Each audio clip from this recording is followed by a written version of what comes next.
지금 AI 혁명은 AMD 리사수 박사도 이야기하지만 자기가 겪었던 테크 혁명을 다 합친 것보다 더 크다고 하잖아요. 여기서 정말 아쉬운 거는 정책적인 영향이 너무 안 보인다. 컨트롤 타워가 없다 보니까 지금 AI에 대한 산업 정책이 전혀 눈에 안 보이는 거고요. AI에 관련된 주무 부처는 필요하다. 골든타임이 많이 지나가고 있는데 지금이라도 해서 뭐 얼마나 할 수 있을지 굉장히 걱정이 되는 거고요.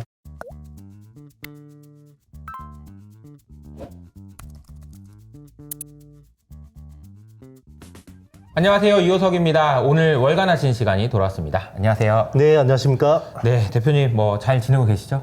네. 어떤가요? 요즘 최근에 이제 좀 국내 시장에서 네. 반도체 좀 분위기가 안 좋아가지고 좀 네. 흥행하긴 한데 아치님이 전반적으로 반도체 소부장에 대한 뷰도 바꾸셨다고 하고 내년이 좀 기대되는 것 같긴 하거든요. 저희가 이제 둘이 그리고 이혜진 대표님과 함께 2025년 투자 전략을 좀 준비를 했잖아요. 이 영상이 나오는 다다음 주 정도에는 저희가 정성껏 쓴 책도 이제 발간이 될 텐데 궁금하신 분은 밑에 있는 더보기란을 통해서 확인해 보시면 좋을 것 같고요. 네. 자, 오늘은 그러면 이야기를 바로 시작해 보도록 하겠습니다. 반도체가 좀 안 좋은 상황인 것 같은데 하락 시간이 아직 남은 것 같은데 약간 좀 긍정적으로 생각이 좀 바뀌셨다고 해서. 하락 사이클이 좀 더 남았어요. 이거는 업황의 하락 사이클. 네. 그런데 이제 상승 사이클이 올 상반기까지였잖아요. 그렇죠. 그래서 작년부터 시작돼서 거의 1년 6개월 지속됐고, 그러면 이제 보통 상승 사이클이라는 게 2년에서 2년 6개월 정도 지속이 되거든요. 통상적으로. 네. 근데 이번에는 1년 6개월 만에 끝났어요. 그러면 이제 하락 사이클이 보통은 1년에서 1년 6개월인데 이제 하락 사이클도 좀 짧아지겠죠. 상승 사이클이 짧았으니까. 이렇게 보는 이제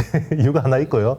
그러니까 네네. 그 과거에는 상승 네네. 사이클이 길었는데 네네. 이번에는 좀 짧았고 네네. 하락 사이클도 짧을 수 있을 것 같다. 짧아진 이유가 뭘까요, 그러면은? 제가 보기에 AI 영향 같아요. 그게 네. 어떤 영향을 준 거죠? 일단 이제 수요가 이번 사이클 같은 경우는 철저하게 AI 쪽으로만 쏠렸고요. AI만 좋았고 논 AI는 안 좋았습니다. 이제 보통 이제 반도체 수요를 이제 3대 수요처를 많이 이야기하는데 맞아요. 이제 B2B 쪽이 서버, 그리고 이제 B2C 쪽이 스마트폰하고 PC 쪽이거든요. 근데 이제 서버만 좋았습니다. 이번 사이클은. 서버만 좋았고 이제 B2C인 모바일하고 PC 쪽은 안 좋았기 때문에 사이클이 좀 달라진 거고요. 그리고 AI라는 것 자체가 굉장히 뭔가 압축적으로 일어나는 사이클이에요. 이게 굉장히 빨리빨리 진행됩니다. 또 하나는 이제 삼성전자의 좀 불확실성이 좀 사라졌어요. 삼성전자가 좋아지냐 이런 건 아니고요. 네네네. 일단 이제 삼성전자가 올해처럼 연말 인사가 주목을 받을 때가 없었죠. 왜냐하면 DS 부문장이 5월 중간 인사로 바뀐 적도 처음이고요. 그러니까 아무래도 올해 연말 인사가 굉장히 불확실했고, 그리고 이제 보통 소부장 업체들 입장에서는 보통 연말에 삼성전자의 동향에 따라서 내년 사업 계획을 세우잖아요. 근데 올해는 완전 블랙박스였어요. 왜냐하면 실무자들이 뭔가 이거를 PO를 주려고 해도 회사에서 인사도 어떻게 될지 모르겠고 그치. 자기가 뭐 이야기할 수 있는 게 없어요. 그러면 소부장 업체들 입장에서도 이야기할 수 있는 게 없고, 그러면 이제 투자자들이 회사 탐방 오면 저희는 모르겠어요 라고 이야기하니까 당연히 그러니까 투자자들 입장에서는 답답할 네. 수밖에 없는 게 그쵸. 과거에는 삼성전자가 자 우리 너는 이만큼 준비하고 너는 이만큼 준비해라 맞아요. 라고 얘기하면 네 알겠습니다 그러면 제가 사업 계획을 이렇게 했습니다 이렇게 돼야 되는데 그쵸. 삼성전자가 아직 정하지 못하고 있으니까 맞습니다. 여기를 통해서 우리가 이제 센티먼트나 이런 걸 아는 투자자 입장에서는 앞이 캄캄하고 불안한 거죠. 맞습니다. 그런데 그 불확실성이 좀 해소됐다. 그렇죠. 일단 연말 인사가 났고, 우리는 뭐 반쪽짜리 인사라고 하지만 어쨌든 전영현 부회장이 메모리 사업부장을 겸직하게 됐고, 그리고 이제 예전에 삼성 종기원이라고 하는 SAIT, 그러니까 거기도 이제 겸직하게 됐죠. 그러니까 이제 연구개발하고 메모리 쪽은 거의 전영현 부회장의 미션이 된 것 같고, 이제 우리는 뭐 사실 주가적으로 보면, 업황적으로 보면 SK하이닉스가 짱이잖아요, 요새. 네네. 그런데 이제 사실 SK하이닉스가 연간으로 다 쥐어짜서 투자해도 한 18조 정도 됩니다. 캐펙스가. 소부장 업체들 입장에서는 삼성전자가 지대예요. 삼성전자가 연간 반도체 쪽으로 투자하는 게 캐펙스가 50조 정도 되거든요. 와 엄청나군요. 그렇죠. 네. 그러니까 SK하이닉스가 아무리 많이 뭐 좋아진다고 해도 절반도 안 되는 거예요. 그러니까 이제 50조에 대한 투자가 뭔가 결정이 나야지 국내 이제 소부장 쪽에서 뭔가 이게 확실해지는데, 그게 이제 윤곽이 나올 거라는 거죠. 아직까지는 조금 이제 시간이 필요하지만, 원래는 예년 같으면 벌써 이게 윤곽이 나와요. 올해는 뭐 일단 인사 자체도 굉장히 큰 폭으로 됐고, 그리고 이제 워낙 불확실했잖아요. 그래서 이제 지금 삼성전자 인사가 사장단 인사 났고, 임원 인사 났고, 이제 뭐 파트장급, 뭐 이런 뭐 부장급, 뭐 이런 걸 다 났을 거 아니에요, 인사가. 그러면 이제 뭐 내년 사후에 대한 윤곽들이 나오겠죠. 소부장 업체들한테 요게 PO라는 형식으로 갑니다. 그러면 우리가 내년에 뭔가 준비해야 될 것들이 어느 정도 되고, 이제 이런 이야기들이 나오면 요게 이제 어쨌든 투자자들 입장에서는 불확실성이 좀 이제 약간 제거되는, 그게 이제 반등의 트리거가 될 수 있고요. 또 하나 좋게 보는 이유는, 그동안 이제 메모리는 그래 전영현 부회장이 메모리는 어떻게든 살리겠지. 근데 파운드리가 저거 아무 이야기도 없고 DS 그쵸. 부문장이 바뀌고 네. 나서 파운드리에 대해서 관심도 없는 것 같고 그래서 혹자들은 정말 저 파운드리 사업 접으려고 하나 인텔처럼 뭐 이런 이야기도 나왔었는데 이번에 이제 어쨌든 파운드리 사업부장이 한진만 사장이 내정이 됐고 CTO라는 사장 자리를 하나 더 만들었잖아요. 남서구 사장이 여기 맡게 되면서 그래도 삼성이 파운드리를 죽일 생각은 없구나. 그러면 이제 연간 시스템 반도체 쪽으로 캐펙스가 18조 원이거든요. 네. 그럼 거의 SK하이닉스가 투자하는 금액하고 비슷하단 말이죠. 그러면 이제 그동안 삼성 파운드리에 뭔가 희망을 걸고 뭔가 열심히 하던 소부장 업체들 입장에서는 이제 뭔가 길이 보이는 거죠. 또 수급적으로 보면요. 이제 마지막으로 보면 수급적으로 보면 지금 어쨌든 우리나라 정치 불확실성이 굉장히 큰 상황이고 대통령이 지금 탄핵 때문에 어쨌든 지금 권한 정지가 됐잖아요. 그러면 이제 한덕수 총리가 지금 대통령 대행을 하고 있는데 대통령 대행의 어떤 궁극적인 목표가 뭘까요? 그냥 뭐 큰 문제만 안 일으키는. 맞습니다. 안정이잖아요. 그쵸. 그러면 경제도 안정돼야 되고 증시도 뭐 크게 급등해도 안 되지만 크게 더 빠져도 빠지고 이래도 안 되고. 그것도 안 돼요. 그러니까 채권, 주식, 부동산 이런 것들이 안정화돼야 되거든요. 그래서 사실 이제 지금 국민연금이 그런 쪽에서 안전핀 역할을 하고 있습니다. 이거에 대해서 뭐 비판하시는 분들도 많지만 어쨌든 이제 국민연금이 국내 주식이 많이 내렸기 때문에 또 이제 매수할 수 있는 여력도 생긴 것도 맞고요. 연금 쪽에서 이제 수급이 좀 더 디펜스를 하면 결국 기관들 쪽으로 자금이 오잖아요. 기관들이 지금 살만한 섹터가 반도체 소부장. 이게 제일 낫거든요. 왜냐하면 숫자도 나오는 데다가 그동안 뭐 주식이 거의 3분의 1 토막, 4분의 1 너무 토막 많이 빠졌으니까. 맞습니다. 이렇게 많이 빠져있기 때문에 이쪽으로 이제 수급적으로 개선될 수 있다. 요게 이제 연말부터 내년 초까지 단기적으로 좋게 랠리를 보는 이유고요. 여기서 이제 랠리가 내년 상반기까지 뭔가 좀 이어진다. 좀 강하게. 그러려면 결국 이제 온 디바이스 AI. 그러니까 B2C 쪽에서 AI가 뭔가 윤곽이 나와야 됩니다. 만약에 그게 된다 그러면 제가 보기에는 올 초여름까지도 뭐 충분히 상승할 수 있는데 만약에 그게 안 된다 그러면 적어도 저는 내년 1분기까지는 충분히 이제 랠리가 날 수 있지 않을까. 미니 랠리 정도도 기대할 수 있다. 이렇게 보고 있습니다. 1분기까지 이제 네. 상승 논리를 보면 약간 안도 랠리의 성격이 좀 강할 수 있겠구나. 이제 그동안 너무 낙폭이 과도했는데 그 이유 중에 하나가 뭐 안 좋은 건 사실인데 너무 불확실해서 불안함 때문에 이제 과도하게 주가가 하락한 부분에 대한 되돌림이 있을 수 있다. 이렇게 말씀해 주신 것 같습니다. 그러니까 국민연금을 저도 잠깐만 말씀드리면 사실 국민연금이 이제 왜 우리 돈 가지고 사냐 그러는데 이거 싸면 좀 사도 되는 거죠. 맞습니다. 이게 지금 쌀 때 사야지 언제 비쌀 때 사가지고 우리 오히려 더 안 좋은 거예요. 그러니까 쌀 때 사는 거는 뭐 국민연금을 욕할 필요는 전혀 없다고 생각하고 반대로 생각해 보면 이럴 수 있어요. 그러니까 해외 주식하고 국내 주식의 비중을 어느 정도로 유지한다라는 목표가 있다면 아마도 국민연금은 올해 연말에 국내 주식을 많이 사야 돼요. 왜냐면 국내 주식은 비중이 줄었을 거고 해외 주식은 비중이 늘었을 거 아니에요. 그렇죠. 그러니까 이거를 맞추려면은 어쩔 수 없이 반대적인 그런 행동을 해야 된다라는 거고 그것이 반대로 보면은 우리나라 증시에는 긍정적인 영향을 줄 수 있다 이렇게 볼 수 있는 거네요. 근데 그 반도체 소부장을 좋게 본다고는 하셨지만 그렇다고 해서 뭐 가자 뭐 이런 분위기는 또 아니죠 아직은. 다 같이 좋아질 수는 없습니다. 그래서 이게 참 이게 안타까운 게 보통 이제 조정을 받으면 뭐 100개, 200개 종목이 빠지면 여기서 세게 반등한 종목은 몇십 개밖에 안 되거든요. 그렇죠. 그래서 점점 관역이 좁아지고 있어요. 네. 그래서 특화된 쪽으로 좀 보는 게 맞는데 아하. 일단 이제 투자가 확실한 쪽은 어쨌든 내년 반도체 시장을 놓고 보면요. 일단 올해 여러분들은 뭐 지금 주가 많이 빠져 있으니까 믿기지 않겠지만 올해 반도체 시장에서 가장 성장률이 좋았던 게 메모리거든요. 그러니까 메모리가 거의 90% 가까이 전년 대비해서 기저 효과도 있고요. 성장했던 거고요. 그게 이제 상반기 랠리를 이끈 겁니다. 그런데 이제 메모리의 이제 성장률이 내년 되면 뭐 한 13%, 14%밖에 안 돼요. 많이 꺾이죠. 그러니까 이제 지금 하반기 주가가 조정을 받은 거고 그러면 내년 반도체 시장에서 뭔가 세게 그래도 성장이 나오는 쪽이 어디냐? 로직 반도체입니다. 로직. 흔히 이야기하는 뭐 AP라든지 프로세서 이런 쪽에서 이제 성장이 좀 나올 것 같은데 그쪽이 많게 보면 한 20%까지 성장 나올 수 있거든요. 그러니까 이제 그런 쪽에서 이제 수혜를 볼 수 있는데 그러면 우리가 이제 삼성 파운드리는 이제 바보라고 생각하지만 네. 그쪽을 봐야 되는 이유가 여기 있는 거고요. 왜냐하면 전반적인 업황으로 보면 시스템 반도체 쪽이 좋아지기 때문에 특히나 로직 반도체 쪽이 좋아지기 때문에 이제 이쪽을 봐야 되는 거고요. 그리고 이제 D램 같은 경우는 HBM만 보면 됩니다. HBM하고 이제 어드밴스드 패키징이라고 하는 이제 그쪽은 아무래도 장비 관련주들이 좀 많이 이제 인발부가 돼 있겠죠. 네. 네, 그리고 이제 지금 실리콘 포토닉스라고 하는 이제 기존의 구리 기반의 통신에서 반도체와 반도체 서버 간의 통신에서 이제 구리 기반 통신이 이제 광자 기반으로 바뀌잖아요. 그 실리콘 포토닉스가 되면서 결국 글래스 코어 기판으로 바뀌게 되거든요. 네네. 이게 원래는 2027년 막 이야기하다가 지금 내년으로 당겨졌잖아요. TSMC가 막 속도를 내면서. 그래서 일단 내년부터 글래스 코어 기판 쪽으로 또 봐야 됩니다. 그리고 이제 HBM 쪽을 봐야 된다고 했으니까 D램에서 신규 투자는 없을 거고요. 그래서 기존의 1Z, 1A를 1B, 1C로 전환하는 테크 마이그레이션 쪽이 있는데 그쪽에 이제 관련된 장비 업체들 보는 게 맞고요. 우리가 이제 막 뭔가 양이 늘으면 나면서 기대했던 거는 결국 B2C 쪽이 살아나야 되는데 그래서 뭐 케미칼류라든지 부품류 이런 쪽은 힘들어요. 그리고 낸드 플래시 쪽은 내년 투자가 계속 축소될 가능성이 높아요.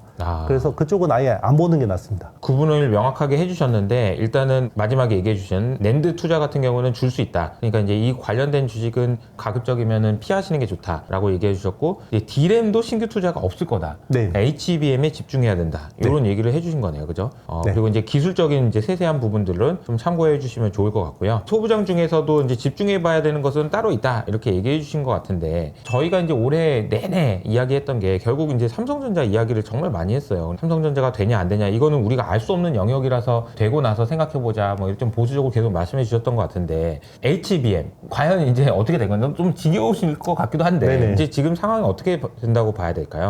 일단 참 삼성전자는 헛웃음이 좀 네, 나오죠. 헛웃음이 나오는데요. 일단 엔비디아는 연내 납품은 안 될 것 같습니다. 일단 연내는 안 될 것 같고요. 그럼에도 불구하고 삼성전자는 분위기는 좋습니다. 왜냐하면 지금 이제 그동안 엔비디아가 이제 사실 제일 중요한 HBM 수요처였잖아요. 근데 이제 엔비디아 납품은 이제는 조금 이제 삼성 쪽은 내려놔야 될 것 같다라는 생각도 합니다. 이제 좀 뭐 마음을 네, 아주 뭐 중요한 역할을 하기는 쉽지 않다.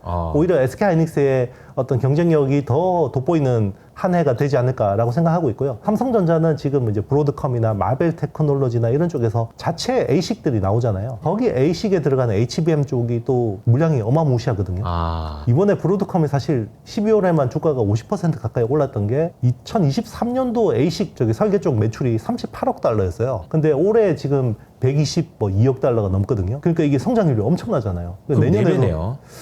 그렇죠. 그러네요. 지금 빅테크들이 사실 이제 엔비디아 칩도 못 구하고 엔비디아 칩도 너무 비싸고 하다 보니까 이제 자체 설계 쪽에 수요가 너무 많아요. 그리고 이제 사실 브로드컴에 이제 뭐 어떤 수주가 쏠리는 것도 있고요. 그리고 이제 예전 우리 1세대 ASIC이라고 하는 AI 가속기 쪽에서 보면 그때는 메모리가 LPDDR 같은 것들을 많이 썼어요. 기존은 범용 메모리를 많이 썼는데 최근에 나오는 예를 들면 아마존의 트레이니움 2 같은 뭐 네. 이런 쪽에 보면 기본적으로 HBM이 탑재되거든요. 최근에 브로드컴이 설계하는 신규 AI 가속기 같은 경우는 거의 HBM이 기본 탑재됩니다. SK 하이닉스가 이쪽에 공급을 다 못한단 말이에요. 내년 물량, 내후년 물량까지 엔비디아 쪽에 거의 지금 선판매 끝났죠. 네네네. 그러면 이제 추가로 더 주문 받으려면 투자를 더 많이 해야 되는데 투자를 더 하기는 했습니다. 왜냐하면 브로드컴이 거의 뭐 삼고초려를 해가지고 하이닉스 쪽으로 일단 삼성 쪽으로 좀 가기는 하는데요. 하이닉스 쪽에 기본적으로 좀 안정된 공급을 해줬으면 좋겠다라고 해서 하이닉스가 원래 내년에 캐펙스가 40%였거든요. HBM. 네. 아마 더 늘릴 수밖에 없을 것 같습니다.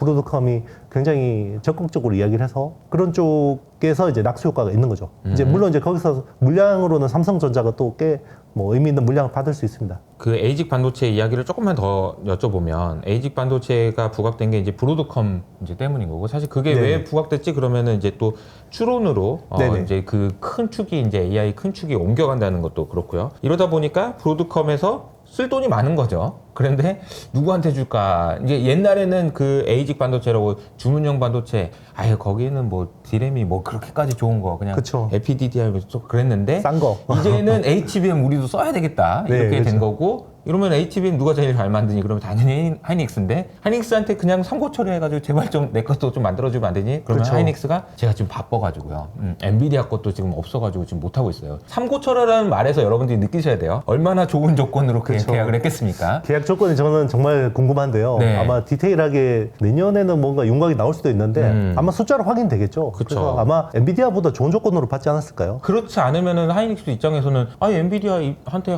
해도 우리는 충분히 괜찮고 그런데 뭘 니네들까지 그래 그 정도면 내가 해줘야지 이런 느낌이지 않을까라는 생각이 그쵸. 좀 들어요. 저는 이번에 좀 뭔가 힌트를 약간 보는 게 원래 SK 하이닉스가 1B에서 1C로 전환하는 로드맵이 있었어요. 네네. 그거를 좀 딜레이 할 가능성이 높아요. 그러니까 1C로 갔던 것들을 원래 1C로 가야 되는 거를 1B로 하는데 그게 아마 브로드컴 물량 때문에 그렇게 하는 것 같은데 차세대 제품 로드맵까지 미루고 할 정도면 얼마나 좋은 조건으로 받았을까. 그렇군요. 네. 일단 그러니까 더 좋은 걸 만들기 전에 브로드컴한테 먼저 좀 네네. 집중하겠다라고 얘기할 정도니 네네. 이것도 얼마나 돈을 많이 줬을까 이런 생각을 그쵸. 해보면 하이닉스의 그 마진이 굉장히 기대되는 부분이 있겠네요. 그렇죠. 사실 그 엔비디아에 납품하는 것도 수율이 70%가 안 되는데도 마진율이 50% 나오잖아요. 그러면 브로드컴한테 얼마나 받은 거냐. 그러니까요. 네. 우리가 삼성전자 얘기를 하면서 네. 그렇게 브로드컴이 하이닉스한테 굴욕적으로 가가지고 상호주의하면서 봤는데 저기는 못하니까 야 너도 해 이렇게 된다라는 그런 지금 구도가 진행되고 네. 있다라는 거고 이렇다 보면 하이닉스가 내년에 좀 기대를 좀 해봐도 되겠네요. 네, 지금 뭐 최근에 SK하이닉스 주가 조정 많이 돼 있잖아요. 저는 이제 정말 이상적인 시나리오로 본다 그러면 TSMC 같은 그림이 나올 수 있을 거라고 봐요. 일단 올해 초만 해도 TSMC가 이제 저 정도면 밸류가 목에 차지 않았냐. 그쵸. 왜냐면 뭐 파운드리 하드 회사가 매출 총 이익률이 50% 나오면 거의 다 온 거 아니냐라고 했는데 어떻게 됐어요? 계속해서 다변화가 안 됐잖아요. 파운드리가 뭐 인텔이 뭐 한다고 그랬고 삼성 파운드리가 뭐 한다고 그랬는데 결국 기술로 다 압도를 해버렸고요. 그러면서 가격을 계속 올렸죠.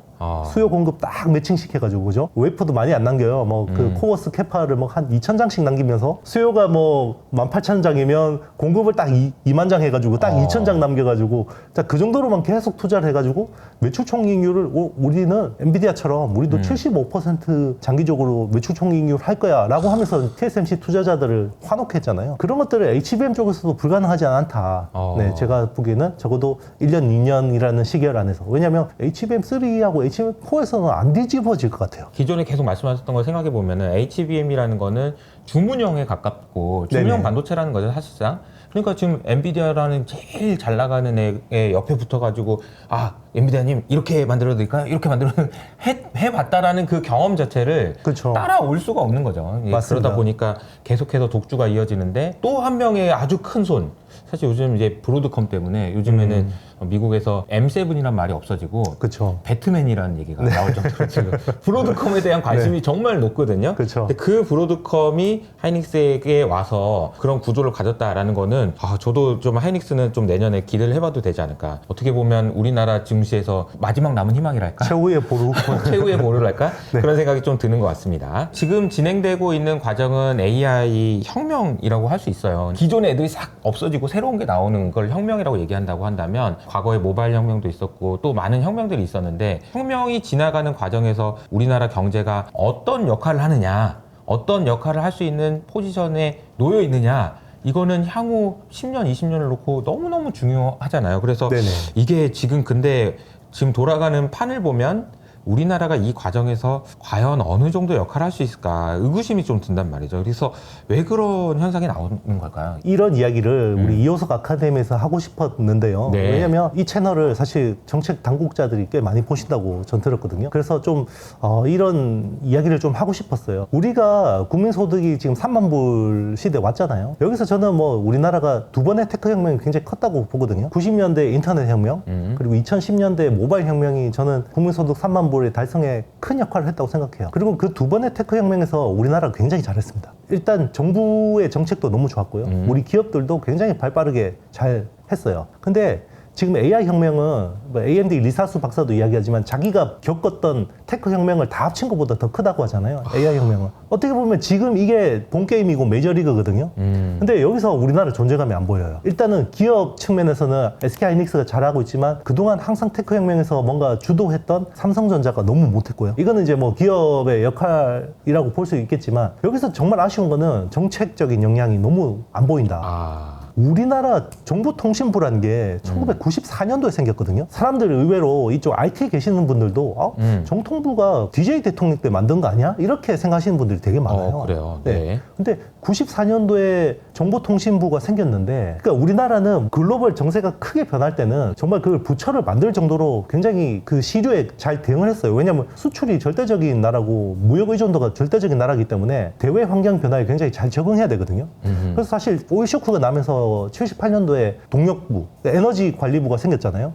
그리고 81년도에 이제 동력관리부인가 그렇게 된 거고 94년도에 이제 인포메이션 하이웨이 이게 이제 생기면서 정보통신부를 만들어서 한 거예요. 그러니까 사실 DJ 때 우리가 막 IT 혁명이 일어났다고 생각하지만 그때 우리나라 IMF 이후로 기업들이 무슨 체력이 있었겠어요. 저 돈도 하나도 없고. 네. 정부가 사실 굉장히 많은 마중물 역할을 했고 굉장히 많은 지원을 했단 말이에요. 그쵸. 그리고 그때 당시에 정보통신기금이나 이런 것들을 통해서 펀드도 만들고 그리고 벤처 어떤 생태계도 만들었고요. 근데 지금 AI 혁명이 더 중요한 혁명인데 여기서 정부의 그게 안 보여요. 그러니까 저는 이제 기억나는 게 R&D 예산 깎여가지고 아. 그거밖에 기억이 안 나거든요. 정부가 관련해서 네. 한 게 뭐 있냐라고 해보면 회방만 났다 이런 거네요. 뭐 예산을 깎고. 나름 뭐 열심히 한 부분들도 있겠죠. 뭐 반도체도 뭐 사실 용인 클러스터도 하고 막 했는데 사실 그 정도 가지고 안 되는 혁명이에요. 이거는. 그러니까 그래서, 이제 네. 이거를 조금 부연 설명을 드리면 이제 국내에서 이런 상황인데 미국이나 중국은 지금 어떻게 하고 있냐라고 생각해 보면 맞아요. 정말 네. 눈이 돌아갈 정도로 그렇죠. 막 얼마 전에 이제 어제 이제 그 이전 그 상무장관이 얘기한 거 보면 야 이대로는 안 되겠다. 중국을 못하게 해봤자 쟤네들은 또 하니까 우리는 더 세게 해야 된다. 그러면 결국은 또 규제 완화해주고 어떤 식으로는 보조금 줘가지고 살리겠다는 얘기잖아요. 해야 되니까. 근데 이제 그쵸. 우리는 아직 너무 없다는 거네요. 그러니까 이제 저는 이제 지금 어떻게 보면 탄핵이라는 굉장히 정치적 불확실성이 있고요. 다음 정권을 뭐 보수든 진보든 이게 뭐 정치적 이야기를 하려는 게 아니에요. 정책에 대해서? 네, 정책에 대해서 말씀하는 겁니다. 누가 정권을 잡든 간에 AI에 관련된 주무부처는 필요하다. 컨트롤 타워가 없다 보니까 지금 AI에 대한 산업 정책이 전혀 눈에 안 보이는 거고요. AI는 이게 이제 개별 기업이 하기 너무 힘든 구조예요. 왜냐하면 AI라는 기술 자체가 지금 트랜스포머라는 알고리즘 기반으로 되는데 여기는 스케일의 법칙이잖아요. 그러니까 이제 스케일의 법칙이라는 거는 적어도 엔비디아 H 시리즈의 칩이 10만 개는 있어야 되는 거예요. 그러니까 AI 클러스터가 10만 개는 돼야 되는데 네. 국내 H 시리즈 칩 다 끌어모아도 지금 10,000개가 안 되잖아요. 개별 기업이 할 수가 없고 그리고 지금 뭐 글로벌 빅테크들 보면 마이크로소프트가 작년에 엔비디아 칩 구매한 거 보니까 48만 장이 넘더라고요. 메타 같은 경우도 뭐 25만 장이나 돼요. 그러니까 개별 기업이 그 정도 투자하고 있는데 우리나라 같은 경우는 LLM이라고 하는 라지 랭귀지 모델을 하려면 기본적으로 10만 개 정도의 클러스터는 있어야 되는데 그런 데이터 센터를 만들 수 있는 자금이나 이런 게 없다라는 거죠. 그러면 뭐 우리 플랫폼 기업들이 그런 쪽을 열심히 안 하냐? 그것도 아니에요. 네이버가 작년에 매출 대비해서 R&D 투자가 20%가 넘어요. 근데 해봐야 2조밖에 안 된단 말이에요. 카카오 같은 경우도 매출의 뭐 16% 이상 투자했는데 그게 해봐야 1조대 수준이고요. 빅테크들이 원래는 한 10% 정도를 투자했어요. 매출 대비해서 AI 쪽으로. 2015년도만 해도 그런데 작년 보면 거의 14%, 15% 정도 되거든요. 근데 금액 자체가 다른 거예요. 그쵸. 그러면 이제 뭐 이렇게 생각하시는 분들도 있어요. 아, 그래. 뭐 그런 것들은 원래 빅테크가 하는 거고 우리는 서비스만 개발해서 하면 돼. 라고 하는데요. 이거는 AI라는 기술의 카니발리제이션을 무시하고 하는 이야기입니다. 예전 테크 혁명은요, 빅테크들이 하고 나서 이렇게 낙수 효과가 있었어요. LLM, 생성형 AI라는 건요, 얘가 거의 만능에 가까운 애예요. 다 해버린다니까 얘가. 원래 그러면 뭐 텍스트 뽑아내고 이미지 뽑아내고 동영상 뽑아내고 이런 것들을 서비스단에서 API를 받아서 개발해야 되는 거죠. 원래는 다른 그냥 어플리케이션 하는 업체들이. 근데 LLM 자체에서 이게 구현돼 버려요. 쉽게 이야기하면 예전에 LCD 산업 때는 삼성 디스플레이, LG 디스플레이가 잘 되면 거기 밑에 엄청나게 많은 밸류 체인들이 기업들이 있었잖아요. 네. 거기서 뭐 PLU 하는 회사들도 있고 필름 하는 회사들도 있고 조립하는 회사들도 있고 다 같이 먹고 살았는데 이게 OLED로 바뀌면서 다 내재화됐거든요. 그러면서 그 밑에 밸류 체인이 별로 없어졌어요. 그러니까 이게 뭐 투자나 고용이나 이런 쪽에서 큰 효과가 안 난다는 거죠. 지금 AI가 똑같습니다. 라지 랭귀지 모델이라는 걸 포기하면요, 우리 한국어에 대한 언어 주권이 없어지고요. 이제 빅테크한테 의존할 수밖에 없게 되니까 우리의 빅데이터가 그냥 빅테크한테 다 빨려요. 파이프라인처럼 빨리게 되고 그러면 결국 이게 디지털 식민지가 되는 거거든요. 그래서 이거 굉장히 어떻게 보면 위험한 이야기고 그리고 이게 AI라는 게요, 핵 개발하고 똑같아요. 어수선할 때는 핵 개발 다 할 수 있어요. 근데 이게 나중에 어느 정도 뭔가 스탠다드가 생기고 이러면 위험하니까 AI에 대해서 기술을 가진 국가들이 핵처럼 니네 하지마 이제 이렇게 할 수 있습니다. 그리고 그 진입장벽이 더 높아져요 나중에는. 왜냐면 그 기술도 나중에는 없을 거고요. 인력도 없을 거예요. 사실 우리나라의 AI 관련 인력들이 뭐 없지만 꽤 준수한 인력들이 많았는데 R&D 예산도 깎는다고 하고 뭐 그쵸. 그러니까 이제 뭐 많이 미국에서 유출됐죠. 돈도 많이 준다고 하니까 이제 네. 가시는 분도 많고 그런 그렇죠. 거죠. 맞습니다. 아, 참 이게 좀 말라다 보니까 좀 안타까운 이야기들이 많이 있는데 지금 AI라는 혁명이 어떤 거냐 이게 너무너무 큰 거고 여기서 주도권 혹은 뭐라도 하지 않으면 우리가 향후 한 10년은 고생할 것 같은데 우리가 지금 정신 차리고 고민하고 해도 모자른 판국에 아직 아무 생각도 안 하고 있는 것 같다라는 게 너무 답답하다라는 걸 말씀해 주신 것 같아요. 그러면은 우리가 할 수 있는 일이 뭐가 있을까요? 돈도 너무 많이 들고 기업이 하기는 어렵고 그렇다고 한다면은 어떤 거를 해야 될까요? 저는 일단 큰 그림을 그리는 관료나 정치인들이 사라진 것 같아요. 뭐 예전에 보면 뭐 에너지가 중요하면 동력부 만들고요.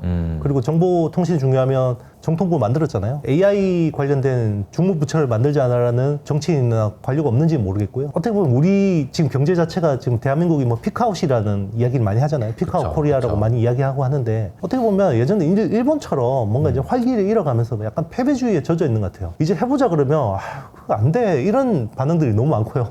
그게 불과 몇 년 사이에 너무 그런 것들이 심해졌고 그러면 어쨌든 우리가 마지막 남은 여력을 짜내서 결국 이 중요한 AI 혁명에서 뭔가 편승하려고 해야 될 거 아니에요? 근데 그런 것들이 너무 안 보이고 결국은 막대한 돈이 필요하면요 금융을 동원해야죠. 그런데 지금 대한민국 자본시장이 왜 이렇게 됐는지 한번 생각해 보세요. 사실 최근에는 어떤 개인 행동주의가 이런 것들이 주주 자본주의가 강화되면서 많이 개선되고 있는 것 같긴 해요. 여기서 좀 더 우리나라 자본시장이 더 개선돼야 된다고 생각해요. 그러면 AI 쪽으로 많은 자금이 갈 수 있도록 자, 이제 부동산도 중요한데요. 부동산에 수십조 지원하면서 왜 AI 쪽으로 수십조 지원하면 안 된다고 생각하시는지 모르겠어요. 생산성이 나는 네. 곳에 돈이 가면 네. 그 돈은 다시 우리한테 돌아옵니다. 맞습니다. 그런데 생산성이 나지 않은 곳에 돈이 들어가면 오히려 그냥 썩어게 되는 거거든요. 그래서 이 돈을 어디다 넣어야 되는지, 그래서 금융의 물꼬를, 그러니까 돈의 흐름이죠. 돈의 흐름을 어디로 바꿔놔야 되는지에 대한 생각을 정책 당국에서도 꼭 해보셨으면 좋겠다라는 생각이 듭니다. 우리나라에서 그나마 플랫폼 기업 하면은 네이버와 카카오 정도가 떠오르는데 LLM을 독자 개발하겠다, 뭐 이런 그 네이버의 역할, 이게 좀 중요할 것 같은데 어떻게 보세요? AI 혁명 초기만 해도 2022년 11월에 이제 챗GPT가 나왔을 때만 해도 챗GPT의 매개 변수가 컴퓨팅 파워가 1750억 개 파라미터였잖아요. 네이버의 하이퍼클롭하고 비슷했단 말이에요. 초기만 해도. 네. 근데 이게 기하급수적으로 늘어났죠. 컴퓨팅 파워가. 지금 뭐 오픈 AI 지금 GPT-4 옴니 같은 경우는 지금 매개 변수가 5천억 개에서 1조 개 정도 되는 걸로 파기되고 있고 주말에 제가 그 추론 모델 O3 있잖아요. 네네. 와, 그거 보면서 이제 정말 답답해서 제가 텔레그램에다가 글도 좀 쓰고 했거든요. 와, 정말 성능 계산 속도가 너무 빨라요. 이게 이제는, 이거 골든타임이 이제 막 지나가는데, 끝나가는 것 같은데, 이런 느낌이 드는 거예요.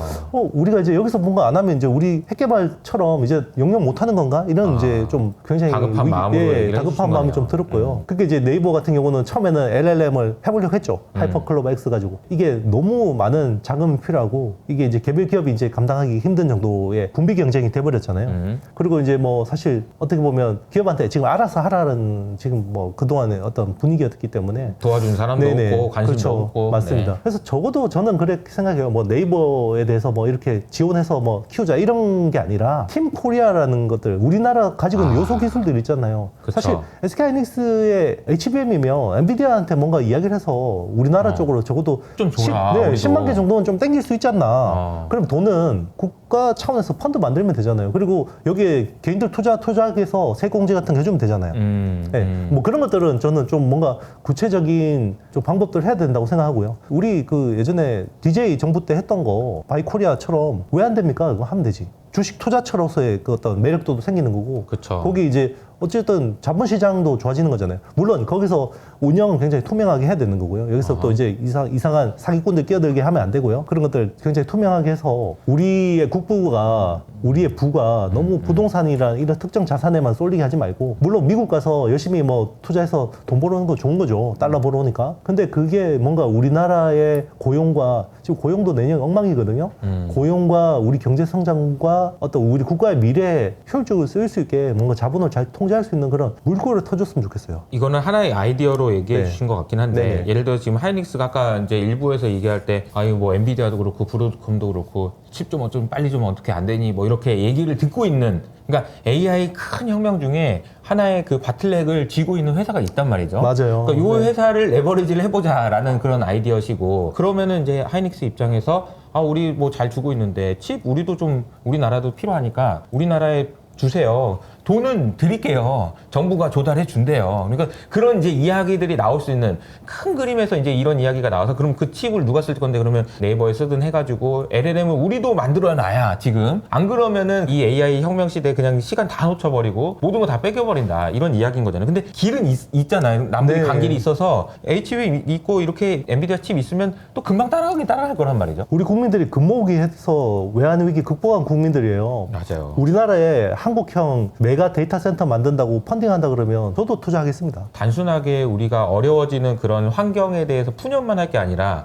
방법을 찾아보면 방법은 있다는 거죠. 이렇게 해서라도 아니 우리 국민들 지금 투자할 데가 없어서 난린데 그렇죠. 이거 우리 한번 AI 우리도 한번 해보자라고 하는데 왜 안 하겠냐라는 그런 좋은 아이디어인데 과연 이게 되려면 결국은 이거 정치적으로 이제 풀어야 되는 문제라서 그렇죠. 쉽지 않습니다. 우리가 이제 정치, 정책 이렇게 얘기하긴 했지만 또 결국은 이게 정치적인 문제일 것 같아서 관련된 분들이 관심을 좀 가져주셨으면 좋겠다라는 생각이 듭니다. 어쨌든 저는 이제 네. 이호석 대표님이 콘텐츠에서 한번 다뤘던 중에 굉장히 마음에 움직이는 이야기가 키워드가 있었는데 네. 예전에 구합만 할 때 글로벌 정세가 정말 무슨 이 제국주의가 할 때 맞아요. 우리만 문 닫아놓고 무슨 우리 안에서만 당쟁하고 있다가 결국 됐잖아요. 밖에는 지금- 무슨 일이 일어나는지 아무 관심이 없어. 아무 관심 없고 지금 AI라는 게 이렇게 정말 치열하게 전개되고 있는데 맞아요. 우리나라 안에서 보면 모든 게 그 부동산이 제일 중요한 것 같거든요. 그러니까요. 정말 뭐 이거에 대해서 거대 담론 이야기하는 지금 정치인도 없고 리더도 없고요. 테크노크라트가 저는 우리나라에서 사라진 것 같아요. 네, 근데 정말 지금은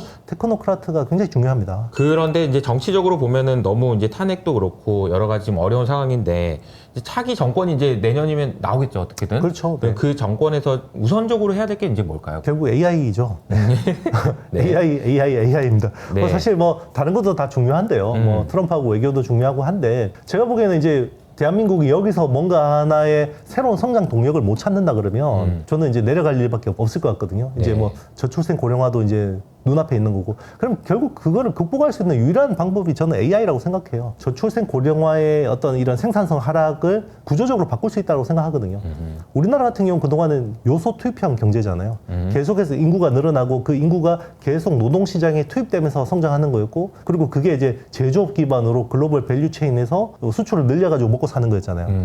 근데 이제는 그렇게 요소 투입형이 안 되죠. 이제는 그쵸. 점점 인구가 줄고, 이제는 태어난 아이보다 돌아가시는 분이 더 많아지고, 노동이 더 많이 투입될 수도 없고, 노령화되니까 노동의 생산성도 좋아질 수 없어요. 그러면 그 생산성의 질을 높일 수밖에 없는데, 그게 저는 미국이 보여주고 있다고 생각하거든요. 디지털 트랜스포메이션, 에너지 트랜지션을 통해서 그걸 기반으로 AI 혁명을 구현해야 되는 거예요. 그러면 생산성 혁신을 일으킬 수밖에 없는 거고요. 그리고 무역의 형태도 이제는 한국은행 분이 나와서 저도 굉장히 감명 깊게 봤는데, 네네. 무역의 형태도 이제는 딱딱한 이제 하드웨어 상품 중심이 아니라 이제는 소프트웨어나 거기에 이제 솔루션이 더해지는 형태잖아요. 클라우드나 금융이나. 맞아요. 예.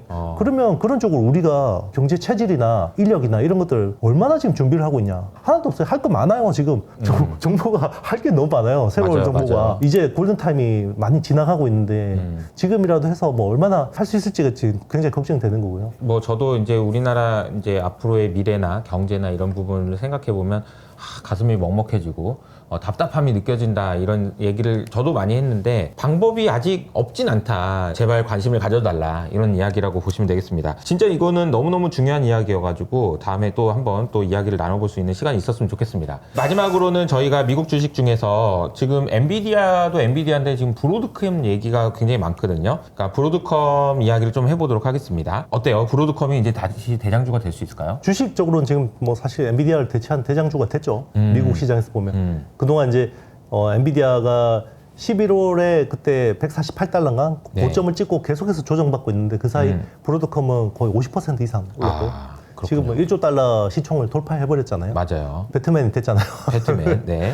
그렇죠. 이제 그게 맞고요. 그리고 이제 그동안에는 우리가 데이터 트레이닝 비해서 추론이라는 게 칩이 그냥 이제 가성비 좋고 이제 뭔가 좀 싸게 만들고 이런 쪽으로만 많이 신경을 썼잖아요. 네네. 근데 이제 이 오픈 AI라는 회사가 추론이라는 게 단순히 그런 게 아니야라는 걸 보여줬잖아요. 그 그쵸. O1이라는 게 추론이라는 게 그냥 단순히 사람이 할 수 있는 걸 최대한 빨리 답변을 내는 게 추론이 아니라 물론 그것도 추론이 맞는데 네. 고급 추론이 필요하다는 거죠. 굉장히 하이엔드의 추론이 필요하다는 건데 그거는 결국 AI가 사람한테 우리가 회의하면서 이야기하듯이 뭔가 인사이트를 줄 수도 있고 그게 더 고도화가 되면 나중에는 사람한테 인스트럭션을 줘서 사람을 일을 시키게 한다라든지 나중에는 이제 뭐 특정 조직을 대체하는 정도의 AI 그게 결국 AGI로 가는 길이잖아요. 근데 그걸 보여줬는데 그러면 거기에 필요한 컴퓨팅 파워는 우리가 그동안 생각했던 라이트하고 전성비 좋은 그냥 ASIC이 아니라는 거예요. 트레이닝하고 추론, 그러니까 네. 이제 학습과 추론을 이제 모르시는 분이 있어서 제가 잠깐만 그냥 비유로 설명을 드리면 학습은 학교 다니면서 이제 학습지 풀고 공부하는 거고 사교육. 네. 그리고 이제 추론은 네. 실제로 자기가 그러니까 학교 가서 수업 듣고 그다음 자기가 공부를 해봐야 되잖아. 그렇죠. 문제를 봐서 문제 보고. 근데 그 추론하고 자기가 생각하고 이런 시간을 길게 가진 아이가 시험 점수가 높죠. 당연히. 네, 맞습니다. 근데 그거를 우리가 추론하는 시간에는 에이 그냥 이거 학습 충분히 했으니까 조금만 반도체처럼 덜 좋은 거 쓰고 빨리빨리 해가지고 그냥 대답만 잘 하게 였는데 이거를 대답하는 시간이 좀 더 걸리더라도 잘 생각해봐라. 야, 네가 학습한 거 가지고 이 문제에 대해서 내가 지금 이효석이가 뭐 물어봤잖아. 그 문제에 대해서 잘 생각해봐. 그래서 요즘에 5원 보면은 잠깐만요. 생각하고 있을게요. 이거 하고 있어요. 이런 얘기를 하면서 추론을 하거든요. 근데 그것 때문에 성능이 너무너무 좋아졌다는 거잖아요.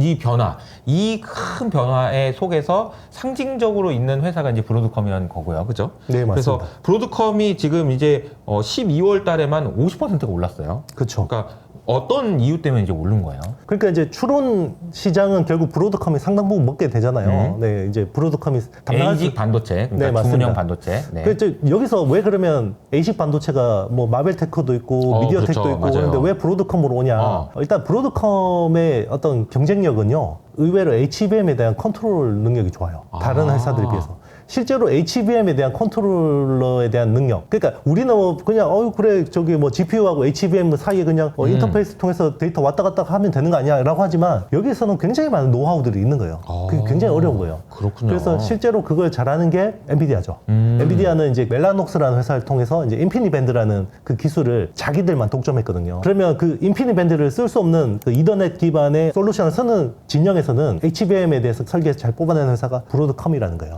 상대적으로. 여기서 HBM 컨트롤을 잘하는 능력이 네. 들어갈 거라고 생각 못 했는데 네네. 어쨌든 그 ASIC 반도체라고 하는 그 반도체를 만드는 회사들도 되게 많이 있는데 그 중에서 브로드컴이 주목받는 이유가 여기 있다는 거죠. 네. 우리 야구를 투수 노름이라고 이야기 많이 하잖아요. 아, 네네. 그렇죠. 그래서 실제로 AI 그 반도체 쪽에 있는 분들은 이런 이야기를 합니다. AI 반도체는 메모리 노름이다.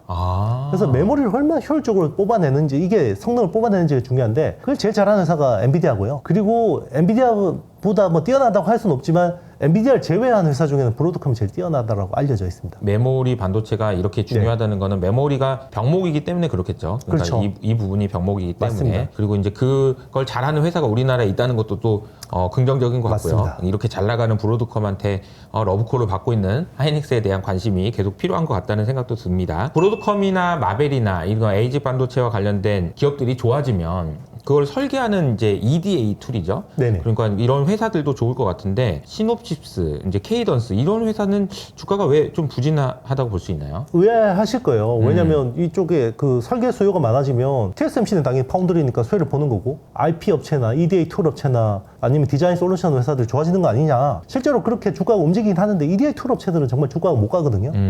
왜냐면 그쪽에 수혜를 보는 게 맞아요. 근데 반대로 이야기하면요. 중국 쪽에서 매출이 빠집니다. 제재가 강화되니까. 아하. 그러니까 이제 이쪽이 올라오는 거하고 중국에서 매출이 빠지는 거하고 상쇄되니까 주가가 못 가는 겁니다. 아하. 근데 이게 엔비디아도 마찬가지였잖아요. 네네. 엔비디아도 원래 중국의 매출 의존도가 높다가 점점 좀 낮아지면서 그런 것들을 충분히 이제 주가로 극복할 수 있게 되면서 반등할 수 있었는데 저는 시놉시스하고 케이던스도 똑같다고 생각합니다. 네. 근데 시간이 필요할 뿐이지 결국 이 회사들은 주가가 많이 올라갈 거라고 기대해요. 시간의 문제다. 네. 이런 이야기를 해주신 것 같고요. ASIC 반도체도 결국은 이렇게 저렇게 해도 만드는 건 TSMC에서 만들어야 되는 거 아닌가. 그렇죠. 그러면 이게 또 잠깐만 엔비디아 TSMC 하이닉스 그러면 브로드컴 TSMC 하이닉스 이렇게 또 가는 건가요? 그렇게 될 가능성이 높습니다. 그런가요? 네. 이게 또 이거 지금 좋네요. 이거 지금. 네네, 그렇죠.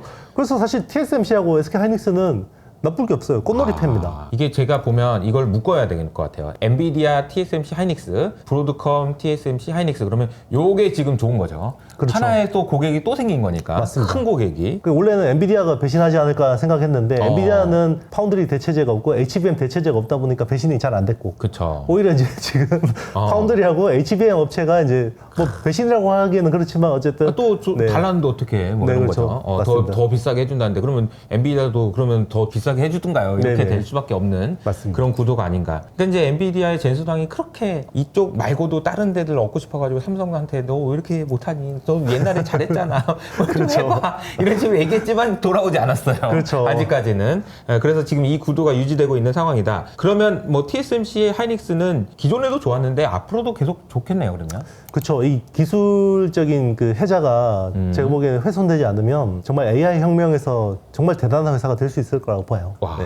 그러니까 엔비디아에서 배우면서 이렇게 얻었던 그런 노하우들이 또 이제 브로드컴에서도 이제 또 날개를 펼치고 그쵸. 그렇게 매출도 그렇고 더 좋아지는 그런 상황이 될 수 있다. 그렇죠. 만약에 마벨 테크놀로지가 그럼 브로드컴 위협하는 ASIC 업체가 된다. 그럼 또 누구한테 가겠어요? 또 똑같네요. 똑같네요. 똑같죠. 지금 이 갈데 구도가 없습니다. 네. 그러니까 이제 과거에도 보면은 네. 이제 그 범용일 때는 이제 너도 좋고 너도 좋으니까 너한테도 좀 해보고 이런 게 되는데 고객 특화된 네. 맞춤형일 때는 이게 진짜 어렵나 봐요. 그렇죠. 제가 그래서 AI 혁명은 정말 winner takes it all. 네. 1등만 계속 가는 세상. 네. 그런 구조인 맞습니다. 것 같네요. 아까도 잠깐 말을 하긴 했는데 에이직 반도체는 우리가 기존에는 LPDDR 뭐 이런 게 약간은 좀 덜 좋은 메모리 이런 범용 칩들이 많이 채택됐다고 얘기해 주셨던 것 같은데 HBM이 기본으로 탑재되는 정도로 이제 분위기가 좀 바뀌고 있다고. 추론이라는 컴퓨팅 파워가 우리가 생각한 거하고 완전 달라지고 있어요. 그동안에는 우리가 이제 뭐 그 스케일의 규모의 법칙 그러면 데이터 트레이닝 쪽 많이 중심으로 생각을 했었는데 이게 완전히 이제 추론 레이스라고 해서 새로운 국면으로 가고 있는 거죠. 그래서 O3라는 이 모델이 나오면서 지금 성능 개선 속도가 엄청나거든요. 여기에 그러면 알고리즘이나 컴퓨팅 파워는 네. 기존의 GPT 기반하고 달라요. 우리가 기존에 생각하던 것처럼 라이트한 컴퓨팅 파워 모델이 아니에요. 그러면 ASIC도 앞으로 더 고도화돼야 되는데 결국 그러면 HBM을 더 많이 쓸 수밖에 없는 구조로 갈 거라는 거죠. 그리고 패키징도 지금 TSMC의 코어스 S, 코어스 L, 뭐 코어스 R 이런 식으로 점점 더 진화할 수밖에 없고요. 기판도 글래스 코어 기판 써야 되죠. 최근에 브로드컴이 글래스 코어 기판 지금 테스트 중이라는 게 뉴스 보도가 됐잖아요. 똑같습니다. 엔비디아도 결국 그 기술 방향으로 가는 거고 브로드컴도 그 방향으로 갈 수밖에 없어요. 왜냐하면 이게 성능을 내려면 결국 그쪽으로 가는 방법밖에 없어요. 정교하게 쌓고 헤테로지니어스 인테그레이션이라고 해서 이종 칩 간의 그런 것들을 잘 해서 만드는 것도 중요하고 어떤 병목이 없어지게 하려면 그 요소 기술들이 다 필요한데 그러면 결국 또 TSMC하고 SK 하이닉스 같은 굉장히 잘하는 회사가 필요하다는 거죠. 아까 지금 O3 이야기를 좀 해주셨는데 이거 네네. 좀 자세하게 얘기해 주신다면 네. 오픈 AI 우리 한동안 좀 얘기를 많이 안 듣고 있긴 했었거든요. 주말 동안에 그 이상한 그림이 있더라고요. 네네. GPT 4.0에서 네네. 이게 이렇게 성능이 개선된다는 그 그림이 있었어요. 이거 뭐 얼마나 대단한 성능을 보여주고 있는 거예요? 추론 AI를 테스트하는 그 지표가 있어요. ARC AGI1이라는 이제 테스트인데요. 네. 요게 GPT-3는 빵점이었어요. 추론 굉장히 어려운 추론을 빵점이었다. 네. 문제를 못 푸는 학습은 그렇죠. 해서 뭐 얘기를 네. 하는데 네. 시험 보게 하면은 빵점이라는 거죠. 그렇죠. 그리고 GPT-4 옴니 같은 경우는 5% 정답률이었어요. 그런데 O1이라는 게 나왔잖아요. 네네. 추론 모델이. O1 미니가 꽤 그래도 한 10%대 정도의 정답률을 보여줬고 이번에 O3가 나왔잖아요. 네네. O2는 왜 없냐면 그 영국의 통신회사가 O2예요. 그래서 그래서 O2를 뺐구나. 건너뛰고 O3가 된 건데 네. O3의 정답률이 이번에 얼마나 나왔을까요? 얼마 나왔어요? 87.5%. 87.5%. 네. 이게 진짜 그러니까 이게 딱 그 시험 보면 5점 맞던 애가 네. 지금 1년도 안 되고 87점 맞았다는 얘기예요. 지금 네. 이거 티처스에 나오는 이거 대박 사건 아닙니까? 그런 정도의 성능 개선이 일어났다라는 거네요. 네, 추론에서. 우리 보면 굉장히 똑똑한 사람들, 굉장히 네. 인사이트가 있는 친구들을 보면 뭐 물어보면 한참 있다가 답변하잖아요. 맞아요. 근데 굉장히 인사이트 있는 답변을 하잖아요. 맞아요. 네, 그 O3도 숙고의 시간을 많이 주면 줄수록 더 수준 높은 응답을 한다는 거죠. 그러면은 여기서 네. 그냥 갑자기 뜬금없는 질문인데 GPT-4 옴니가 5%였어요. GPT-5는 언제 나올까요, 그러면? 그게 문제죠. GPT-5가 원래는 빨리 나올 거라고 그러니까 생각했었죠. 네. GPT-5는 그럼 뭘 가지고 이제 짠하게 나올지 이런 것도 좀 궁금하네요. 그래서 지금 이야기하는 게 그거예요. 그러니까 GPT-4에서 5로 가는 게 굉장히 어렵다. 일단은 이제 학습할 데이터가 없는 게 가장 큰 문제고요. 학습할 데이터가 네, 없다. 학습할 데이터가 없는데 그러면 이제 학습할 데이터가 없으니까 이걸 채우는 게 이제는 정크 데이터밖에 없는 거예요. 그러니까 질이 떨어지는 데이터밖에 더 좋아지진 않는구나. 네, 그래서 이제 우리가 이야기했던 데이터 학습에서 이 성능 개선 폭이 이제는 한계 오는 거 아니냐. 어허. 그러면 이거를 보완할 수 있는 게 추론 성능을 높여서 이거를 나중에 GPT-4 기술하고 O3의 기술을 합쳐서 GPT-5가 나오지 않을까라고 이제 지금 추론하는 거죠.